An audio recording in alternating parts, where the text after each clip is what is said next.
গ্রামটা ডুবে যেতে পারে। এই বৃষ্টিতে গাছের নিচে দাঁড়িয়ে এভাবে ভিজছো কেন? বানের জলে কতগুলো মাছের ঝাঁক ভেসে আসছে। আজ বেগুন দিয়ে ইলিশ রান্না করো। আর যদি বানের জলটা না হতো তাহলে এত বড় ইলিশ চোখে দেখতামও না। এই বানের জল আর বৃষ্টি আমার তুই ইলিশ রান্না করে আনলি? আমার বাবার মতো আর কেউ হয়?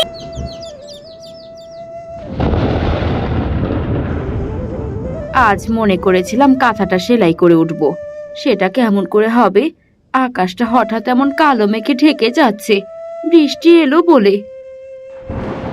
মা, তাড়াতাড়ি জ্বালানি আর মুরগিগুলো তুলে ফেলি। তুমিও আমার সাথে আসো।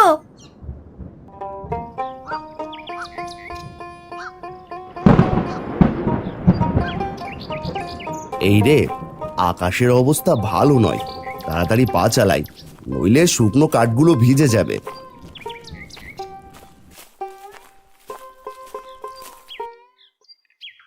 মহাজন, অনেক কাঠ কেটেছি, এদিকে বৃষ্টি আসতে পারে যে কোনো সময়। এই আপনার কাঠগুলো, তাড়াতাড়ি টাকাটা দেন, বাড়ি ফিরি। বলি, কাজ করতে এত কষ্ট কিসের হয় শুনি? এত তাড়াহুড়ো করছিস কেন? বর্ষাকাল, বৃষ্টি তো হবেই। না মানে, যেভাবে বেশ কয়েকদিন বৃষ্টি হচ্ছে, না জানি বানের জল কখন ভেসে আসে। ঘরটা সারাবো ভাবছি, আর এখন বাড়িতে কিছু বাজারও করে রেখে দিতাম। কাজ করলে কর, না করলে যা দেখি। আমি এখন টাকা দিতে পারবো না, তাড়াহুড়ো করে আমি কোনো কাজ করি না।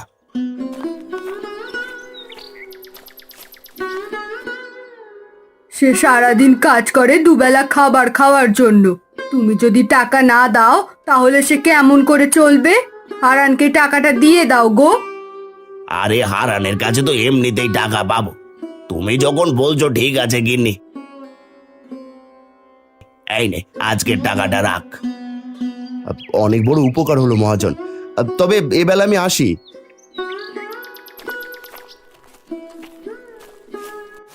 তখনই বৃষ্টি শুরু হয়। হারান মহাজনের কাছ থেকে টাকা নিয়ে কিছু বাজার আর কিছু শুকনো খাবার নিয়ে ভিজে জড়সড় হয়ে বাড়ি ফেরে। ওগো, তুমি বাড়িতে এসেছো? আমি তো চিন্তায় চিন্তায় শেষ। এদিকে রান্নার চালও ফুরিয়ে গিয়েছে, মেয়েটা দুপুরে না খেয়ে আছে। এই নাও গিন্নি, বাজার আর কিছু শুকনো খাবার।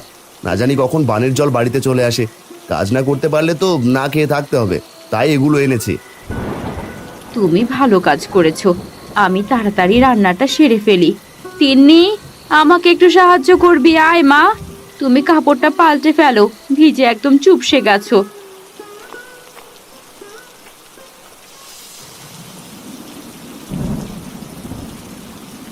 মা, জাল তো বারবার নিভে যাচ্ছে বাতাসের জন্য।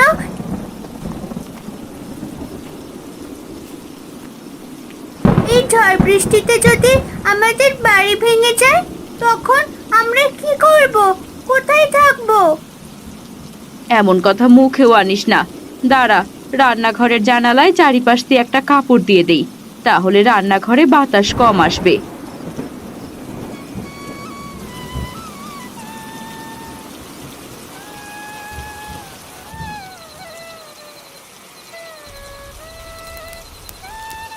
বাহ, তোমার মাথায় দেখি খুব বুদ্ধি। এবার আর আগুন নিভে যাচ্ছে না মা।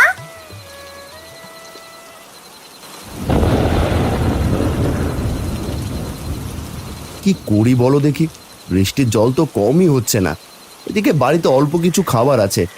এমন চলতে থাকলে তো দুদিন পর থেকে না খেয়ে থাকতে হবে। বানের জলে গ্রাম তলিয়ে যাবে মনে হচ্ছে। গিন্নি, আমি কাল মাঠে গিয়ে দেখে আসবো আমাদের ধানের কি অবস্থা। বিধাতার কাছে একটাই চাওয়া, বানের জলে আমাদের ধান যেন ডুবে না যায়। ঋণ করে ধান করেছো, ধান তলিয়ে গেলে ঋণ কেমন করে শোধ করবে? বাবা, এখন খেয়ে নাও তো, কাল সকালে গিয়ে দেখে এসো।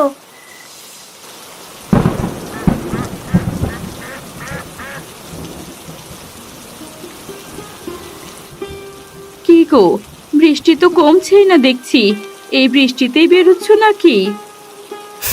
কি আর করব, যাই দেখে আসি শেষ সম্বলটুকু আছে নাকি।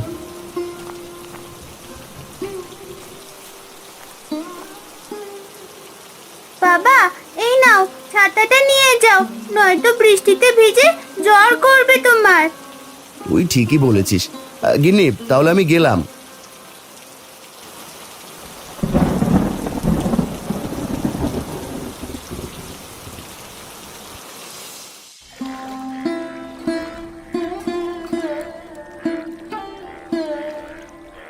হাই হাই হাই হাই, এটা কি সর্বনাশ হলো!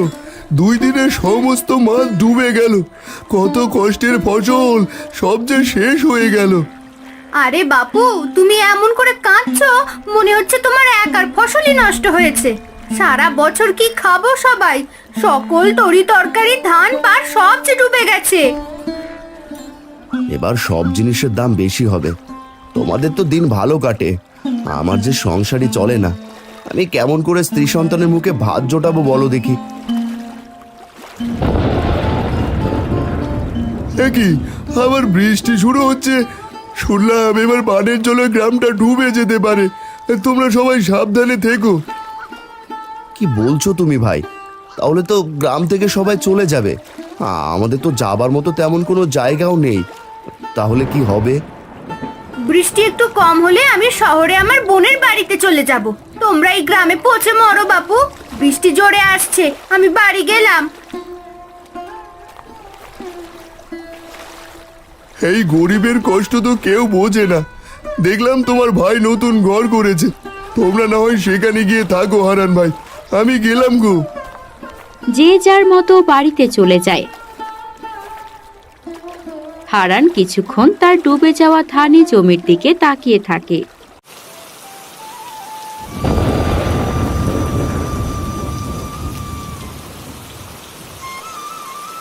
মা, এবার কি করব?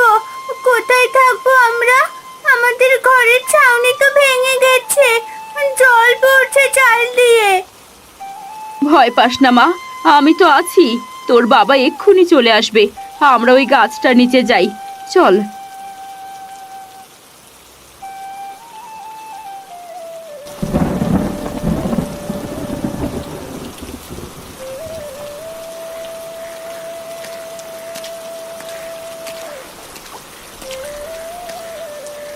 কি হলো গো গিন্নি? এই বৃষ্টিতে গাছের নিচে দাঁড়িয়ে এভাবে ভিজছো কেন? High high high high high, আমার শেষ আশ্রয়টুকুও ভেঙে গেল। ফসল সব জলের নিচে, কি করব এবার?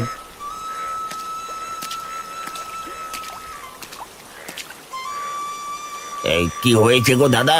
কি সে শব্দ হলো? তোমরা ঠিক আছো তো? তিনিমা, ভয় পাস না মা, আমরা সবাই আছি। ভাই, আমার ঘরের ছাউনিটা ভেঙে গিয়েছে।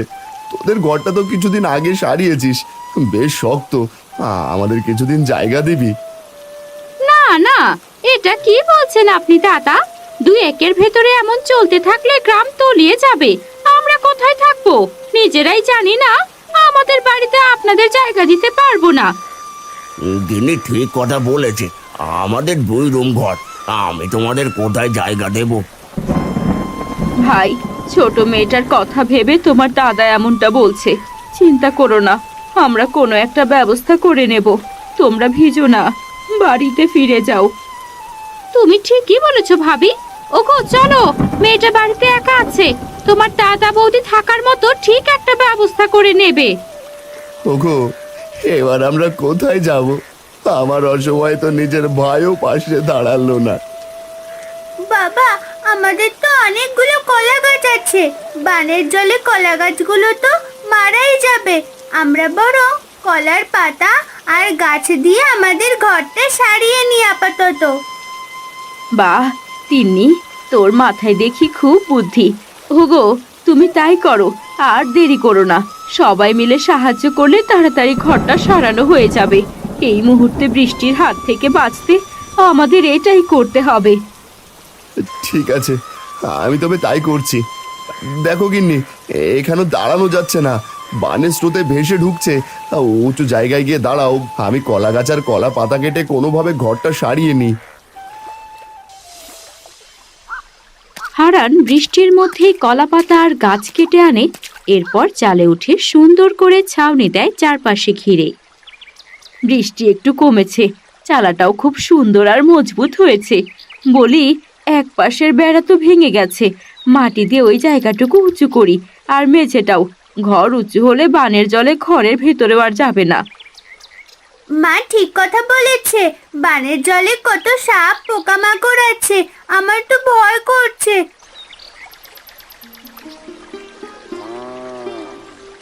ওই দেখো মা, অনেকেই গ্রাম থেকে চলে যাচ্ছে। এই দৃশ্য খুবই কষ্টদায়ক রে মা। কেউ কি আর তার বাপদাদার ভিটে ছেড়ে যেতে মন চায়? আমাদের যে কি হবে সৃষ্টিকর্তাই জানেন।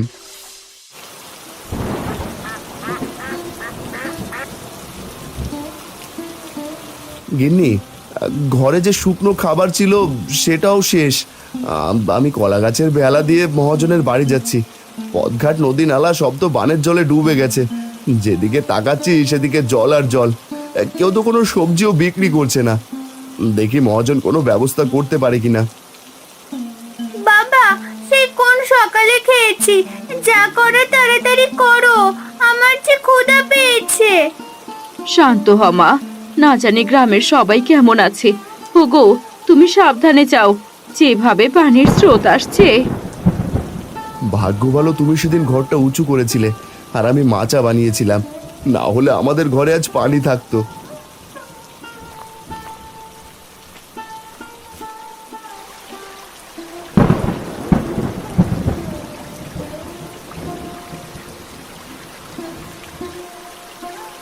সেই সকাল থেকে বানের জলে মাছ ধরছি, কিন্তু মাছ পেলাম না।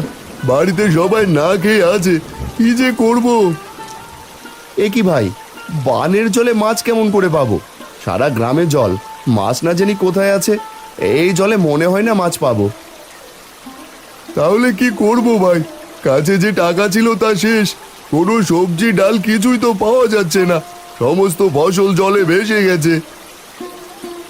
চলো তুমি আর আমি মহাজনের কাছে গিয়ে দেখি তিনি কি ব্যবস্থা করেন। আমার ভেলায় উঠে এসো। দাঁড়াও হারান্দা, জালটা ওই গাছের ডিবায় রেখে যাই। এমনি না খেয়ে মরছি, তোরা আবার এখানে এলি কেন? শোন, আমি কিন্তু কোনো টাকা দিতে পারবো না, আগেই বলে রাখলাম। বরং হারানের কাছে যে টাকা পাবো সেটা আজ নিতে যেতে চাইছিলাম। কি বলছেন মহাজন? আমার কাছে টাকা থাকলে কি আপনার কাছে আসতাম? মহাজন, দয়া করে আপনার টাকা এখন চাইবেন না। সব ধান বানের জলের নিচে, বাড়িতে মেয়েটা না খেয়ে আছে। হায় হায় হায়, আমার পায়ে কি যেন জড়িয়ে আছে। হ্যাঁ, বাঁচাও বাঁচাও, কেউ আমাকে বাঁচাও, আমার খুব ভয় করছে। শান্ত হন মহাজন, একটা সাপ আপনার পাটা পেঁচিয়ে রেখেছে, নড়লেই কামড় দেবে। হারান একটা বড় কাপড় এনে সাপটার মাথাটা ধরে ফেলে।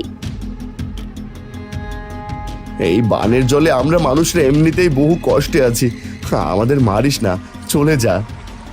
দেখেছেন মহাজন, যে মরে গেলে আপনার আসে যায় না, সেই আপনাকে আজ বাঁচালো।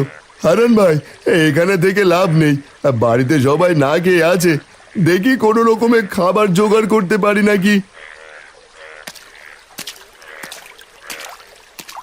হারান, তুই আমার জীবন বাঁচালি। তোকে আমি খাবারের ব্যবস্থা করে দিতে পারবো না, কারণ আমার বাড়িতেও শুকনো খাবার ছাড়া তেমন কিছু নেই। তবে তোর কাছে যে টাকা পাই সেটা আমাকে কিছুদিন পরে দিস, সুদ দিতে হবে না। এইগুলো তুই নিয়ে যা, তোর মেয়ের কিছুটা হলেও পেট ভরবে। বড় উপকার করলেন আমাকে মহাজন, আজ আসি তবে। কি গো, খাবারের ব্যবস্থা করতে পারলে? তোমার মুখে এমন চিন্তার ভাঁজ কেন? এই অল্প কিছু শুকনো খাবার ছাড়ার কোনো ব্যবস্থা করতে পারিনি। তিনি মা, তুই এই খাবারগুলো খা।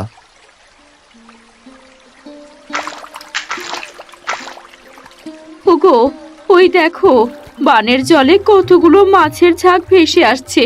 আমি জাল এনে দিচ্ছি, তুমি মাছগুলো ধরে ফেলো তাড়াতাড়ি। তাড়াতাড়ি ঘর থেকে জালটা নিয়ে এসো, বানের জলে ভেসে চলে যাবে মাছের ঝাঁকগুলো। মালতী জাল এনে দেয়।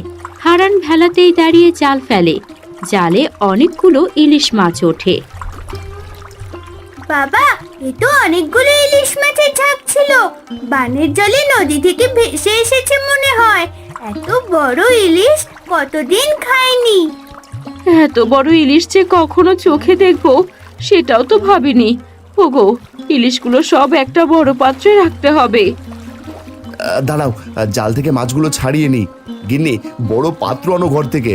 যদি ঘরে চাল থাকতো তাহলে গ্রামের দুস্থ মানুষদের এই দুঃসময় দুটো ইলিশ ভাত রান্না করে খাওয়াতাম। মালতী ঘর থেকে পাত্র এনে দেয়। হারান পাত্রে মাছ রাখে এমন সময় জালে একটা চকচকে ঝিনুক দেখতে পায়। মা দেখ, কত সুন্দর ঝিনুক। তুই এটা নিয়ে খেলিস। গিন্নি, তুমি একটা ইলিশ মাছ কেটে রান্না করো, কিন্তু সব জায়গায় তো জল। আর যদি বানের জলটা না হতো তাহলে এত বড় ইলিশ চোখে দেখতামও না। বাহ, সত্যি খুব সুন্দর ঝিনুকটা। আমি শুকনো খাবারগুলো খাবো আর এই ঝিনুক দিয়ে খেলবো।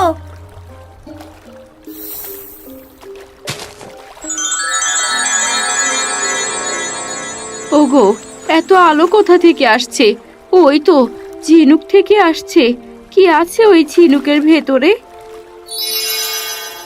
ভয় পেও না, আমি একটা পড়ি। খেলতে খেলতে এই ঝিনুকের ভেতর আটকা পড়ি। এরপর কিছুদিন নদীর জলে ছিলাম। আজ ইলিশের ঝাঁকের ভেতর একটা ইলিশের লেজে আটকে আমি এখানে এসে পড়েছি। এরপর তোমাদের জালে উঠেছি। তুমি পরি? খুব মিষ্টি দেখতে তুমি। আমার পরি দেখার খুব ইচ্ছা ছিল। তুমিও খুব মিষ্টি। আজ পানের জলে ইলিশ ভেসে না এলে আমি হয়তো মুক্তি পেতাম না। তোমরা আমাকে মুক্ত করেছো, বলো তোমাদের কি চাই? এখনো যদি এমন বানের জল আসে তাহলে তো গ্রাম ডুবে যাবে। তার উপর আকাশের বৃষ্টি তো আছেই। গ্রামের সকলে না খেয়ে আছে। আজ অনেকগুলো ইলিশ পেয়েছি। তুমি যদি কিছু চালের ব্যবস্থা করে দিতে। বেশ, তবে তাই হোক।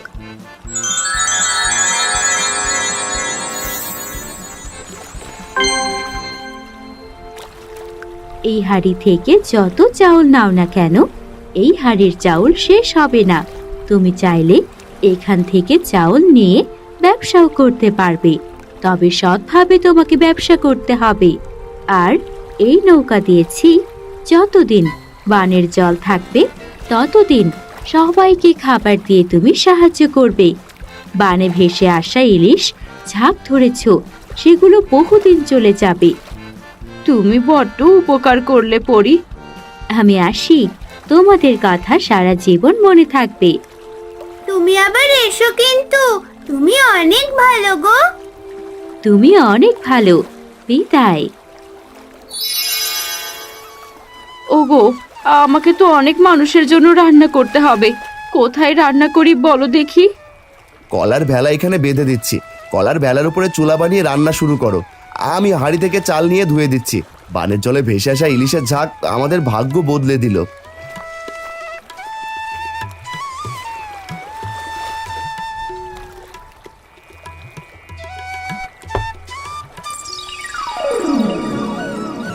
পরির কথা মিথ্যা নয় বাবা, দেখেছো? মা, আমিও সাহায্য করছি। আজ বেগুন দিয়ে ইলিশ রান্না করো।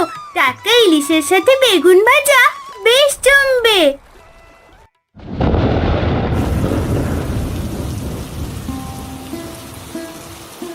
গিন্নি, এভাবে আর কদিন যাবে? আমরা না হয় না খেয়ে থাকতে পারবো, মেয়েটার কি হবে? আমিও তাই ভাবছি। এই বানের জল আর বৃষ্টি আমাদের সব শেষ করে দিল।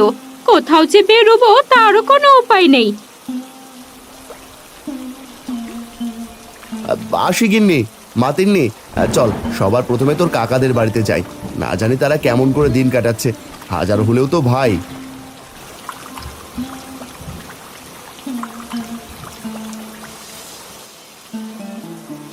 ওকে কাকা, তুমি কাকির পাশে এমন করে বসে আছো কেন? কাকির কি শরীর খারাপ? আর বলিস না, ক্ষুধা সহ্য করতে না পেরে তোর কাকি জ্ঞান হারিয়ে ফেলেছিল। মাত্রই জ্ঞান ফিরল। বৃষ্টি বাদলে তো কোনো কাজ নেই, রান্নার জায়গা নেই, সব জায়গায় তো জল উঠে গেছে।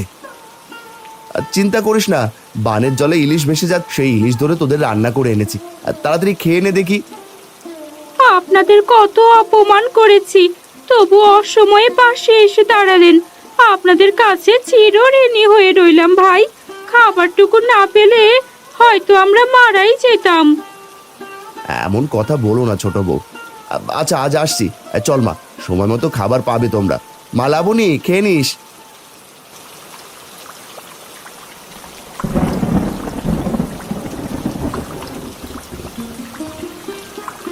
কিরে ভাই, এখনো মাছ ধরছো দেখে বৃষ্টিতে ভিজে? কি করবো, সবাইকে তো বাঁচাতে হবে। পরিবারের কেউ দুদিন ধরে কিছুই খায়নি পানি ছাড়া। এবার মনে হয় সবাইকে না খেয়ে মরতে হবে গো। কেঁদো না গো কাকু, না খেয়ে মরতে হবে না। বানের জলে ইলিশের ঝাঁক ভেসে এসেছিল, সেই ইলিশ দিয়ে আমরা সবার জন্য খাবার এনেছি রান্না করে। এই নাও, এগুলো তোমার পরিবারের সবাই মিলে খেও। ধন্যবাদ তোমাদের। এই খাবারগুলো না পেলে হয়তো আমাদের কিছু একটা আজ হয়ে যেত। আজ আমি যাই, বড্ড উপকার করলে তোমরা আমার এই অসময়ে। তোমার সাথে দেখা হলে কত বড় বড় কথা বলি, আচ্ছা তুমি খাবার এনেছো বাবা? কি বলে যে ধন্যবাদ দেব তোমাকে। চলে যেতে চেয়েছিলাম গ্রাম ছেড়ে, কিন্তু এত বৃষ্টিতে বের হতে পারিনি। গরু ছাগল সব মরে গেছে। চিন্তা করো না বৌদি, দেখবে সব আবার ঠিক হয়ে যাবে। আমি আসছি। এখন থেকে যতদিন বৃষ্টি বানের জল থাকবে আমি ততদিন সবাইকে খেতে দেবো। আসি এবার। তো তুই ইলিশ রান্না করে আনলি? আসলে গরিবের মন বড়। আজ দুদিন কিছু খায়নি ভাই। তোর গিন্নিমা তাদের বাড়ি গেছে বেশ কয়েকদিন ধরে। বিপদে আপদে মানুষ মানুষের পাশে দাঁড়াবে, এটাই তো নিয়ম মহাজন। আপনি কত সময় কত কটূক্তিই করতেন, আমি কিছু মনে করিনি। আজ আপনাকে এই দুর্দিনে সাহায্য করতে পেরেছি, এতেই আমি ধন্য। তোর উপর আজ আমি অনেক খুশি হয়েছি। সত্যিই তুই মহৎ। এই জন্যই তো বলি, আমার বাবার মতো আর কেউ হয় না।